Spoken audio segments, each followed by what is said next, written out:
Hello, नमस्कार and welcome back to English for success. आपका बहुत बहुत स्वागत है और आज के इस सेशन में हम लोग 26 अगस्त के दी हिंदू एडिटोरियल को पढ़ेंगे और समझेंगे एक अखबार को पढ़ने का सही तरीका। आपसे अनुरोध ये रहेगा कि आप जब भी बैठे अपना पेन और नोटबुक साथ में लेकर बैठे ताकि आप ज़रूरत की चीज़ों को आप नोट कर सकें और इसी तरीके से आप अपने इंग्लिश की समझ को और इन्हांस कर सकते हैं, ग्रो कर सकते हैं। साथ ही साथ आप इस सेशन को अपने फ्रेंड्स, सर्किल और रिलेटिव्स और वैसे स्टूडेंट्स तक पहुंचाइए जो कि इंग्लिश में अपनी समझ और सुदृढ़ करना चाहते हैं, पक्का करना चाहते हैं। सो I'll see you at the end of the session. Let's get started. Today's editorial topic is escape velocity. On words space sector must focus on. escape का मतलब होता है पलायन करना, velocity का मतलब होता है वेग, तो कह सकते हैं पलायन वेग। भारत के स्पेस सेक्टर को किस पर फोकस करना चाहिए? On what India's space. Bharat के स्पेस एपस्ट्रोफ एस है, ये दोनों नाउन है, ऐड कर रहा है, जोड़ रहा है।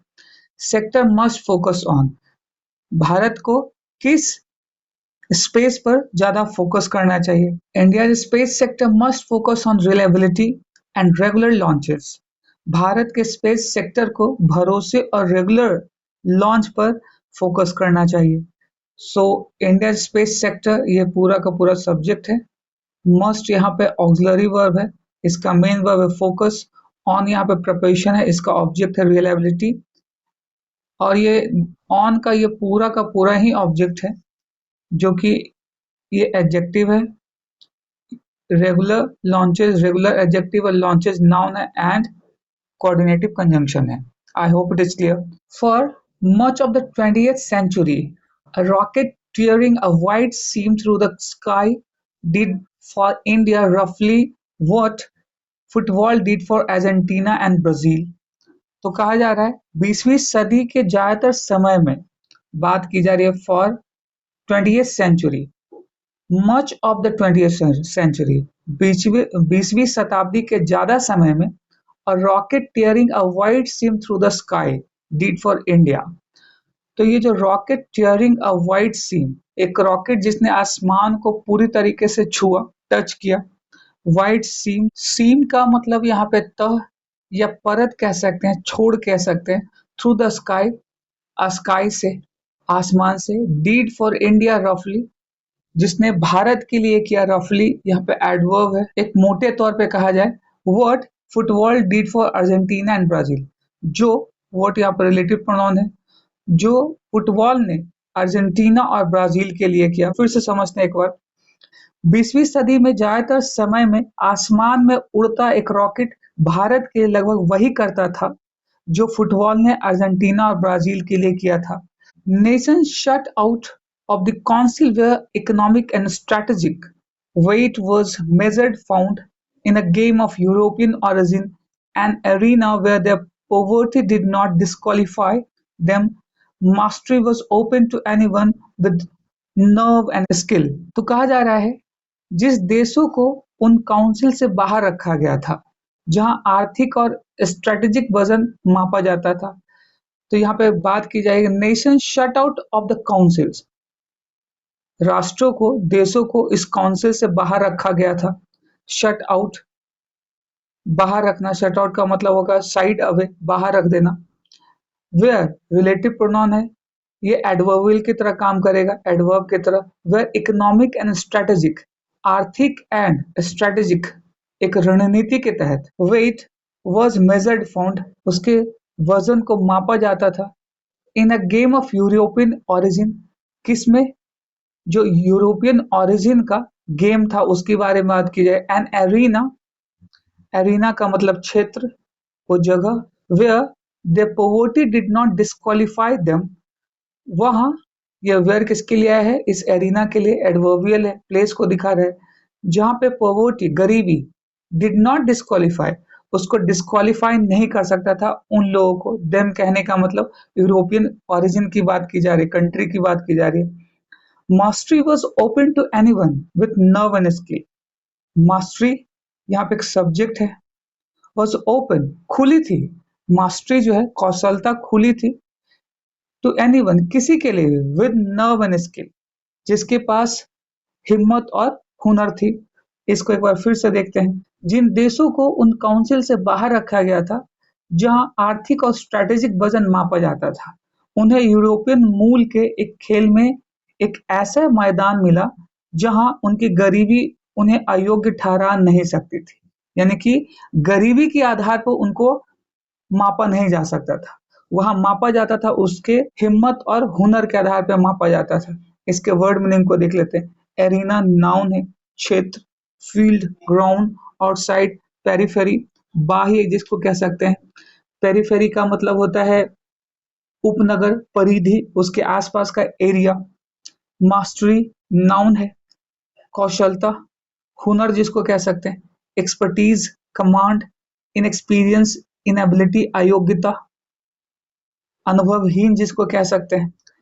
फेमिस्ट, फेमिस्ट यहाँ पर एज ए नाउन यूज हुआ है, फेमिस्ट। हालांकि ये एडजेक्टिव है, आप इसको ध्यान में रखेंगे। भूखा, अत्यंत भूखा, स्टार्विंग, नर्वस, सेटेड, फुल, पूरी तरीके से भरा हुआ। सेटेड का मतलब होता है पूरा करना, तृप्त होना। गैम्बल नाउन है, जुआ, दांव लगाना। रिस्क, वेंचर, सर्टेनिटी, सेफ्टी, निश्चितता, सुरक्षा। एटॉमिक एडजेक्टिव है, परमाणु संबंधी, न्यूक्लियर, सब एटॉमिक, नॉन न्यूक्लियर, मॉलिक्यूलर, आणविक, परमाणु संबंधी। जस्टिफिकेशन नाउन है, औचित्य, रीजन, रैशनल, अनजस्टिफिकेशन, अनुचित जिसको कह सकते हैं। इनवैलिडिटी, असमर्थता, असतता जिसको कहा जा सकता है। विनियर, ऊपरी दिखावा, ये नाउन है। फैक्ट, अपीयरेंस, रियलिटी, ट्रुथ, सच्चाई, सत्य। These are antonyms. आप समझते हैं। Space was other things but also India's football. यहाँ कुछ पास्ट की बातें कही जा रही हैं, जो इतिहास में भारत की जो स्थिति थी उसके बारे में कहा जा रहा है। आप इस 3-4 लाइनों से आपको समझ में आया होगा। स्पेस दूसरी चीजें थी, ब्रह्मांड दूसरी चीजें थी, आकाश दूसरी चीजें थी, लेकिन भारत का फुटबॉल भी था। Bharat also India's football. लेकिन यहाँ पे क्या है, ये कंजंक्शन है। हालांकि ये कंजंक्शन की तरह यूज नहीं हो रहा है, एक प्रपोजिशन की तरह यूज हो रहा है। Space was other things but also India's football. ये भारत में फुटबॉल भी था। A famished, newly independent republic that could barely feed itself nevertheless chose to gamble on rocket and atomic piles, an expensive bet on a future it could not yet see। तो कहा जा रहा है, एक भूखा नया आजाद गणराज्य जो मुश्किल से अपना पेट भर पाता था, फिर भी उसने रॉकेट और एटॉमिक फाइल्स पर जुआ खेलना चुना। तो ये बात बात कही जा रही है भारत की, इंडिया की। अ फेमिस्ट, भूखा, भूख से जूझ रहा, अत्यंत पीड़ित जिसको कह सकते हैं, भूखमरी से जूझने वाला। न्यूली इंडिपेंडेंट रिपब्लिक, न्यूली यहाँ पे एडवर्ब है, इंडिपेंडेंट एडजेक्टिव है, रिपब्लिक यहाँ पे नाउन है। यानी कि एक नया आजादी, स्वतंत्रता प्राप्त करने वाला रिपब्लिक, लोगों से बना हुआ जो राज्य है, गणराज्य है। दैट रिलेटिव प्रोनाउन है। कुड बेयरली, बहुत ही मुश्किल से, बेयरली यहाँ पे एडवर्ब है। फीड इटसेल्फ, जो अपने आप को खिला पाता था, अपने पेट को भर पाता था। नेवरदलेस, फिर भी, हाउएवर, कॉन्ट्रास्ट को दिखाता है। चोज टू गैम्बल, उसने चोज यानी चुना, क्या, गैम्बल, जुआ खेलने का, एक रिस्क उठाने का कह सकते हैं। ऑन रॉकेट्स, किस पे, रॉकेट पर। एंड एटॉमिक पाइल्स पे, जो परमाणु संबंधी जो एरिया है उस पर क्या है, जुआ खेलने का उसने सोचा। An expensive bet on a future it could not yet see, एक बहुत ही बड़ा जुआ। एक्सपेंसिव कहने का मतलब ऐसे खर्चीला होता है, ये एडजेक्टिव है। बेट यहाँ पे नाउन है। एक बहुत ही बड़ा जुआ भविष्य पर, इट कुड नॉट येट सी, जो कि उसे देख नहीं सकता था कि फ्यूचर में क्या होने वाला है, उसकी बात की जा रही है, यानी कि भारत की बात की जा रही है। In that era of a controlled economy and state broadcaster monopoly, a launcher rising worth its own justification. तो ये इस एरा में, इस युग में, ऑफ अ कंट्रोल्ड इकोनॉमी, जहां पे जो इकोनॉमी थी, अर्थव्यवस्था थी, पूरी तरीके से नियंत्रित थी। कंट्रोल्ड यहाँ पे एडजेक्टिव है और इकोनॉमी यहाँ पे नाउन है। यानी कि उस पास्ट की बात की जा रही है, उस युग की बात की जा रही है जहाँ पे इकोनॉमी पूरी तरीके से नियंत्रित थी। एंड और स्टेट ब्रॉडकास्टर मोनोपोली, जो ब्रॉडकास्टर थे, प्रस्तुतिकरण करने वाले थे, उनकी पूरी तरीके से एकाधिकार था, मोनोपोली थी। A launcher rising worth its own justification, एक लॉन्चर का उभरना अपने आप में एक वजह थी। जस्टिफिकेशन कहने का मतलब यहाँ पे न्याय हो गया, औचित्य जिसको कहते हैं, अपने आप में एक बहुत बड़ी बात थी। उस समय एक लॉन्चर का विकास होना, उस पर कार्य करना एक बहुत बड़ी बात थी भारत जैसे देश के लिए। The utility of its payload was secondary, इसकी उपयोगिता, utility of its payload, payload एक प्रकार का टैक्स होता है जिसको चुंगी कहते हैं, जो माल वगैरह लादे जाते हैं, रखे जाते हैं एरोप्लेन पे ट्रांसपोर्टेशन के माध्यम से, उस पर जो कर लगाया जाए उसको पेलोड कहा जाता है, वो सेकेंडरी। कंट्रोल इकोनॉमी और सरकारी ब्रॉडकास्टर की मोनोपोली के उस दौर में एक लॉन्चर का उभरना अपने आप में एक वजह थी। आम लोगों की नजर में टेक्नोलॉजिकल काबिलियत के दिखावे के आगे उसके पेलोड की उपयोगिता दूसरी थी, उसकी पेलोड की उपयोगिता दूसरी थी। In the eyes of masses, in the eyes of masses कहने का मतलब आम लोग जितने मैसेज है, क्राउड है, जनसंख्या है, उनके नजरों में to the veneer of technological competency, technology की जो काबिलियत है वो क्या थी, बीनियर थी, ऊपरी दिखावा था। यानी कि मासेस का कहना ये था, वहां के जो भारत के गरीब लोग हैं उनका कहना ये था कि ये जो स्पेसशिप स्पेसक्राफ्ट है या लॉन्चिंग है, रॉकेट लॉन्चिंग वगैरह, उस समय के जो मासेस थे, भीड़ थी, जनता थी, उनके लिए बस एक दिखावे वाली बात रह गई थी। यानी कि इसकी कोई उपयोगिता नहीं थी, इसकी कोई काबिलियत नहीं थी, क्योंकि वो उस समय बहुत ही गरीबी से जूझ रहे थे। तो आम लोग इसे क्या था, बस एक दिखावा मानते थे। I hope it is clear today. आज की बात की जा रही है, ये एडवर्ब है, टाइम को रिप्रेजेंट कर रहा है। Rockets and satellites are no longer emblems, they are the plumbing of the information age, the unglamorous scaffolding beneath navigation, banking, weather and war। आज रॉकेट और सैटेलाइट अब सिंबल नहीं रहे हैं।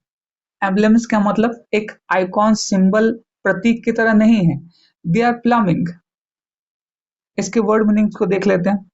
एम्बलेम्स नाउन है, प्रतीक, सिंबल्स इंसिग्नियस, रियलिटीज फैक्ट्स, सच्चाई, सत्य जिसको कह सकते हैं।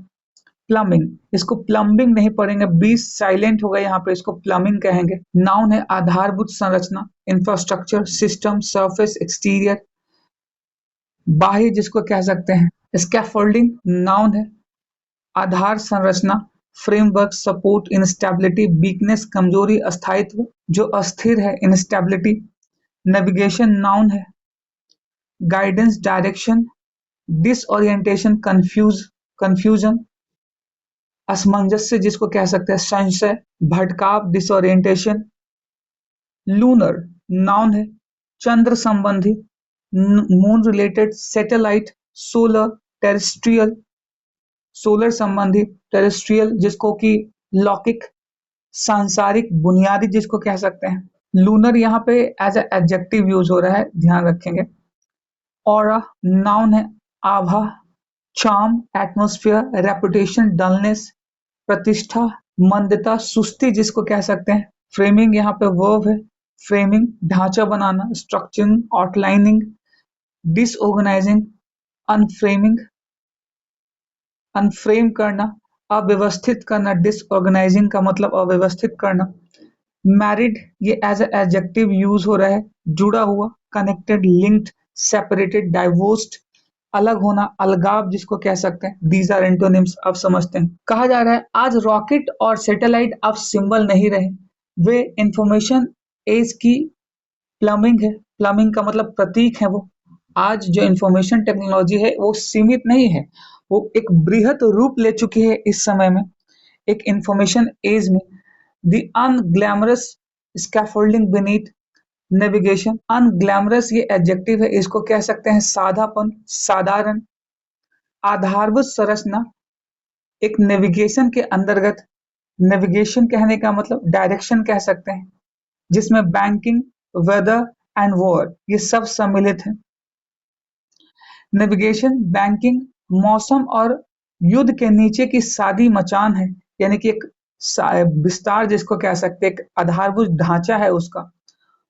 On the third Nation Space Day, the anniversary of Chandrayaan-3's touchdown in the lunar South Polar region, Prime Minister Narendra Modi urged 20 space startup founders to build an aura that would draw the world's talent to India, but that might be a wrong framing married to the old view of space। तो कहा जा रहा है तीसरे national space day पर बात की जा रही है, the anniversary national day, on the third national space day की बात की जा रही है। चंद्रयान 3 के चांद के साउथ पोलर रीजन में लैंडिंग की सालगिरह पर जब उसका एनिवर्सरी मनाया गया, चंद्रयान 3 के टचडाउन, टचडाउन का मतलब होता है उतरना, लैंड करना, कहाँ? In the lunar south polar region, यानी कि चंद्र के साउथ पोलर रीजन में, क्षेत्र में जब इसका लैंड हुआ। प्राइम मिनिस्टर नरेंद्र मोदी अर्ज, उन्होंने आग्रह किया, यह V2 है, पास्ट इंडेफिनिट का टेंस है। यहाँ पे भी जो टच डाउन है, हालांकि यहाँ पे टच डाउन होना चाहिए था V2, जब उतरा वो, तो प्राइम मिनिस्टर मोदी ने क्या है, अर्ज किया, रिक्वेस्ट किया, स्पेस स्टार्टअप, स्पेस की स्टार्टअप की शुरुआत की, founders, startup founders to build an aura, एक आभा बनाने का, क्रिएट करने का, दैट रिलेटिव प्रोनाउन है, would draw the world's talent to India, जो दुनिया के टैलेंट्स को भारत में ड्रॉ करे, आकर्षित करे। एक बार फिर से समझते हैं इसको। तीसरे नेशनल स्पेस डे पर चंद्रयान 3 के चांद के साउथ पोलर रीजन में लैंडिंग की सालगिरह पर प्रधानमंत्री नरेंद्र मोदी ने 20 स्पेस स्टार्टअप फाउंडर्स से एक ऐसा ऑरा बनाने की अपील की जो दुनिया के टैलेंट को भारत की ओर खींचे, ड्रॉ करे। लेकिन आगे और क्या कहा जा रहा है, बट कॉन्ट्रास्ट है, कंजंक्शन है, जो एक तरफ क्या है, विरोधाभास को दिखाएगा।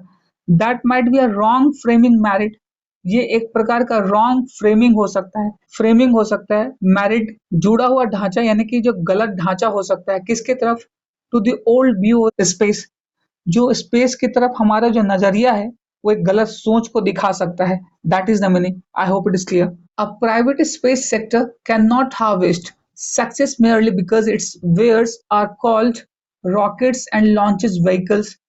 The romance that carried the state program will not carry a business। तो कहा जा रहा है प्राइवेट स्पेस सेक्टर सिर्फ इसलिए सफलता नहीं पा सकता क्योंकि उसके सामान को रॉकेट और लॉन्च व्हीकल कहा जाता है। तो कहा जा रहा है a private space sector can not harvest, harvest यहाँ पे वर्ब है, कैन नॉट यहाँ पे मॉडल ऑक्सिलरी वर्ब है, ये पूरा का पूरा सब्जेक्ट है। तो एक प्राइवेट स्पेस सेक्टर को लाभ प्राप्त नहीं हो सकता उसकी सफलता में, हार्वेस्ट सक्सेस मियरली, बहुत ही कम, ये एडवर्ब है, बहुत ही थोड़ा, बिकॉज क्योंकि उसको पूरी तरीके से सफलता प्राप्त नहीं हो सकता क्योंकि it's wares are called rockets and launches vehicles, उसके जो वेयर्स है, व्यापार की वस्तुएं हैं, it wares are called rockets and launches vehicles, launch vehicles, व्यापार की वस्तुओं को रॉकेट और लॉन्च कहा जाता है और इसलिए उसको एक बड़ी प्रॉफिट नहीं मानी जा सकती। इसके वर्ड मीनिंग्स को देख लेते हैं। हार्वेस्ट वर्ब है, लाभ प्राप्त करना, रीप गेन, लूज फॉरफिट, हार जाना, जब्त हो जाना, वेयर्स ये वर्ब है, व्यापार की वस्तुएं, ये नाउन है, वेयर्स व्यापार की वस्तुएं, गुड्स, प्रोडक्ट्स, सर्विसेज, इंटेंजिबल्स, सेवाएं और अमूर्त। रोमांस यहाँ पे नाउन है, रोमांच, आकर्षण, एल्योर, इंचेंटमेंट। डिसइंटरेस्ट अरुचि को दिखाता है, अवर्जन घृणा, दोष, विरोध। प्रोग्राम नाउन है, कार्यक्रम, प्लान, शेड्यूल, डिसऑर्डर, क्योस, अराजकता, परेशानी, अव्यवस्था। एनालिसिस नाउन, विश्लेषण, एग्जामिनेशन, स्टडी, इग्नोरेंस, नेग्लेक्ट, नजरअंदाज करना। लॉफ्ट वर्ब है, ऊपर भेजना, elevate, launch, lower, bring down, नीचे लाना।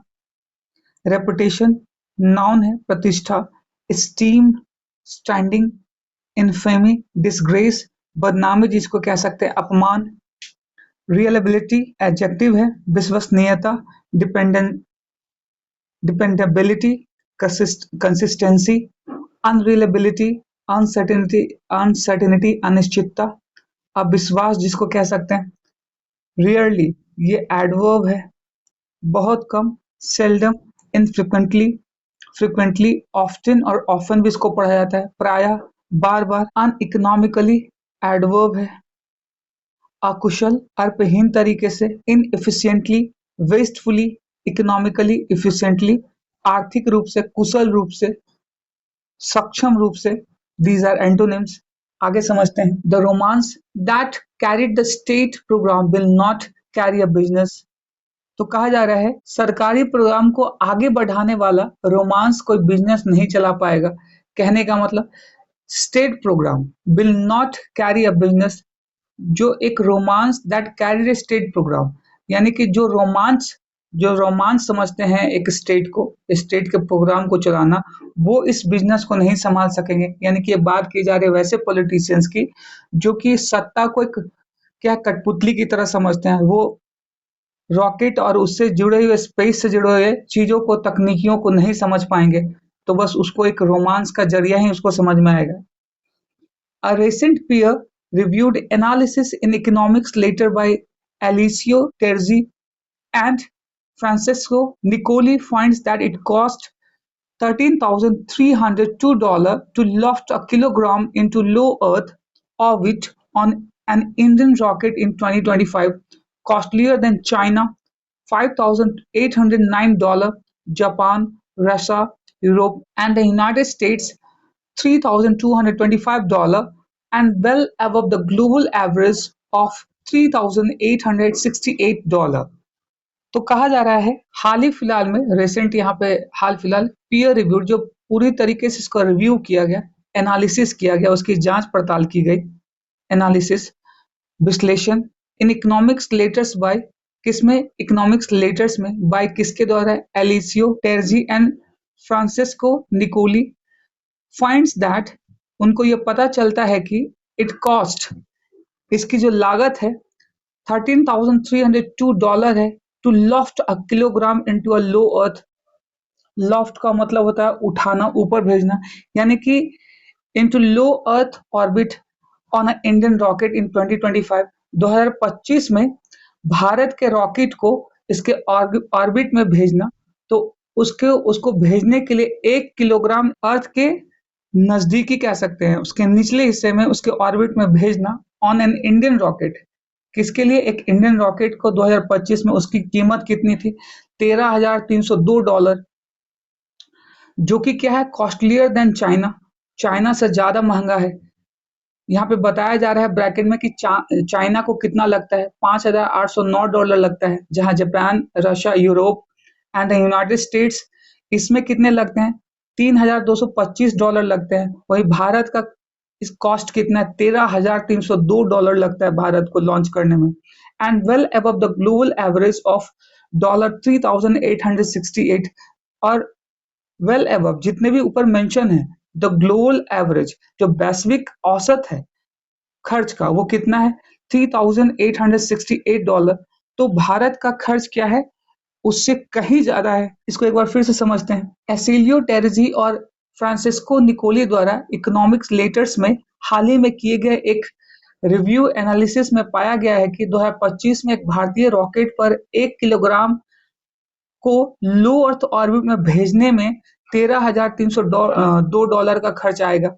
यह चीन, जापान, रूस, यूरोप और यूनाइटेड स्टेट्स से बहुत ज्यादा महंगा है और 3,868 के ग्लोबल एवरेज से काफी ज्यादा है। तो अगर सबसे औसत भी यहाँ मापा जाए, $3,868 से भी बहुत ज्यादा है, 4 गुना ये ज्यादा महंगा है, भेजने का खर्च है उसका।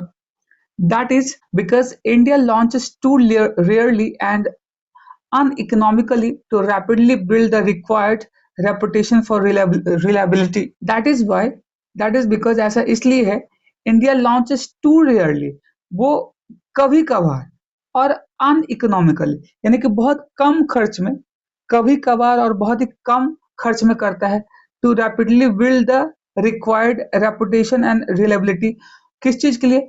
रैपिडली, लगातार, द रिक्वायर्ड रेपुटेशन, अपनी प्रतिष्ठा को बनाए रखने के लिए, और फॉर रिलेबिलिटी, अपने विश्वसनीयता की प्रतिष्ठा बनाए रखने के लिए वो ऐसा करता है। There were only 5 launches in 2025 against the 30 that were projected. अब 2025 की बात कर लीजिए, 2025 में केवल 5 ही लॉन्चेस हुए हैं, जबकि अनुमानित कितने थे? 30। 30 की अपेक्षा 5 ही लॉन्च किए गए हैं 2025 में।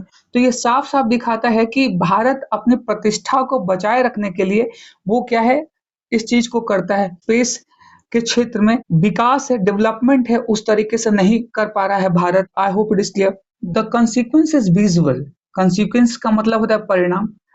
ये जो परिणाम है वो दिख रहा है, वो विजुअल है, दृश्यिक है। वर्ड मीनिंग्स को देख लेते हैं। मोनोपोलिस्टिक, ये एडजेक्टिव है।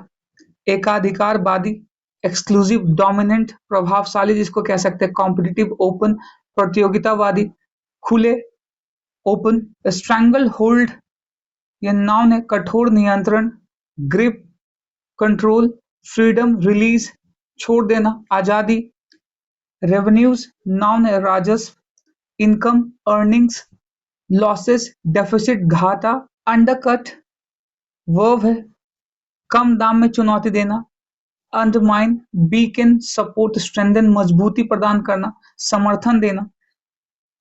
इंटरप्लानेटरी, ये एडजेक्टिव है, ग्रहों के बीच संबंधी, कॉस्मिक, प्लानिटरी। टेरेस्ट्रियल, अर्दली, पृथ्वी से जुड़ा हुआ। लौकिक, जिसको कह सकते हैं सांसारिक, टेरेस्ट्रियल। ऑर्नामेंट, नाउन, आभूषण, सजावट।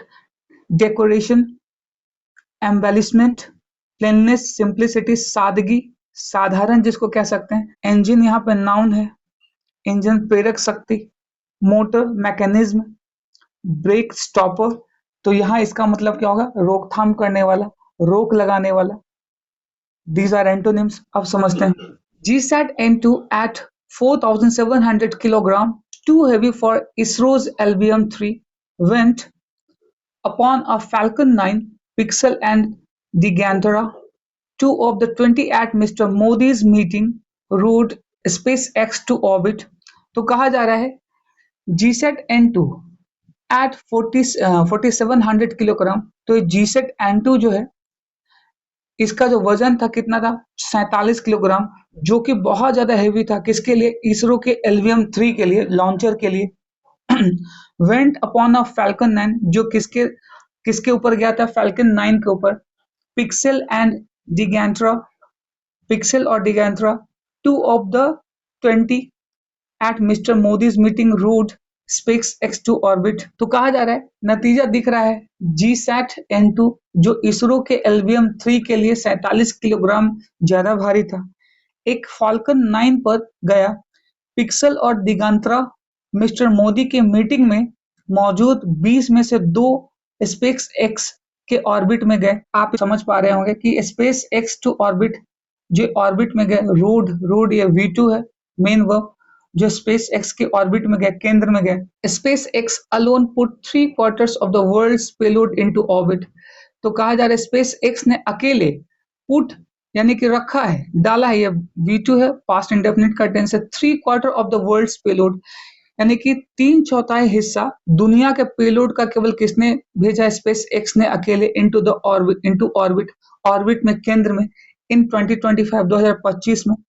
Underlining its near monopolistic stranglehold but also pointing to opportunities। तो ये जो उसकी लगभग मोनोपोली वाली पकड़ को दिखाता है, भारत की मोनोपोली पकड़ को दिखाता है, लेकिन ये मौके की ओर भी इशारा करता है, पॉइंटिंग टू अपॉर्चुनिटीज, अपॉर्चुनिटीज की तरफ भी इशारा करता है। बट यहाँ पे कोऑर्डिनेटिव कंजंक्शन है, एक तरफ सही, एक तरफ उसके विपरीत बात की जा रही है, और दूसरी तरफ उसके अलग बात कही जा रही है।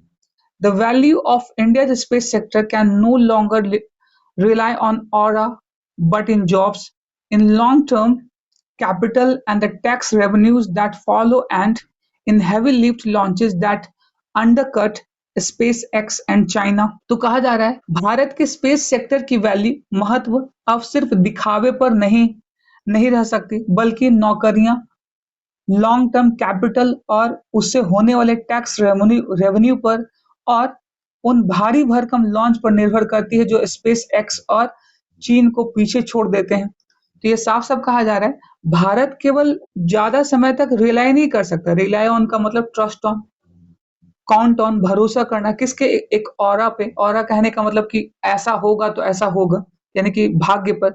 बट इन जॉब्स, लेकिन इसके अलावा jobs, in long term capital investment, capital पूंजीगत इन्वेस्टमेंट भी कह सकते हैं, टैक्स रेवेन्यू, राजस्व कर है उस पर, दैट फॉलो एंड, जो कि फॉलो करता है, इसके अंतर्गत आता है, और इन हैवी लिफ्ट लॉन्चेस, और भारी भरकम लॉन्चेस पे, that undercut space x and China, जो कि कम दाम में चुनौती देने वाला स्पेस एक्स एंड चाइना, ये दोनों उसके अंतर्गत आते हैं।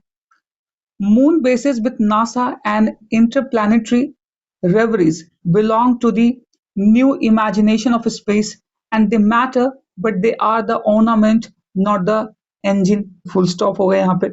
नासा के साथ चांद पर बेस और इंटरप्लानिटरी सपने स्पेस की नई कल्पना का हिस्सा है, और वे मायने रखते हैं, लेकिन वे सजावट हैं, इंजन नहीं। तो यहाँ कहा जा रहा है कि जो इंट्राप्लानेटरी रेवरीज हैं, इसको स्वप्न कह सकते हैं, सपना कह सकते हैं, belong to the new imagination of space, जो कि ये संबंध रखते हैं स्पेस के, यानी कि यूनिवर्स के नए इमेजिनेशन से, नए स्वप्न से, नए स्वरूप से। एंड दे मैटर, और ये मायने भी रखते हैं, बट लेकिन दे आर द ऑर्नामेंट्स, ये एक वे सब क्या है, आभूषण है, नॉट द इंजन, वो उसका इंजन नहीं है। इंजन कहने का मतलब प्रेरक शक्ति। ये सपने केवल क्या है, ऑर्नामेंट्स, जो कि जिसको देखना आसान है, लेकिन इसको करना क्या है, मुश्किल है, वो प्रेरक नहीं है। आई होप कि आज का एडिटोरियल आपको समझ में आया होगा। आगे आने वाले बहुत सारे एसोसिएशन हैं, रोज मैं आपके लिए एक ऐसा ही एडिटोरियल लाता रहूंगा, और जिससे हम लोग साथ में समझेंगे और सीखेंगे कि अखबार को पढ़ने का सही तरीका क्या है। साथ ही साथ मेरा एक अनुरोध भी रहेगा आपसे कि मेरे इस चैनल को, मेरे इस वीडियो को देखें, लाइक करें, सराहें, और उसको ज्यादा से ज्यादा शेयर करें, ताकि सब लोग की जो समझ है इंग्लिश अखबार को लेकर वो सुदृढ़ हो। ओके, आज के लिए इतना ही। मिलते हैं अगले सेशन में एक और एडिटोरियल के साथ। तब तक के लिए goodbye and take care.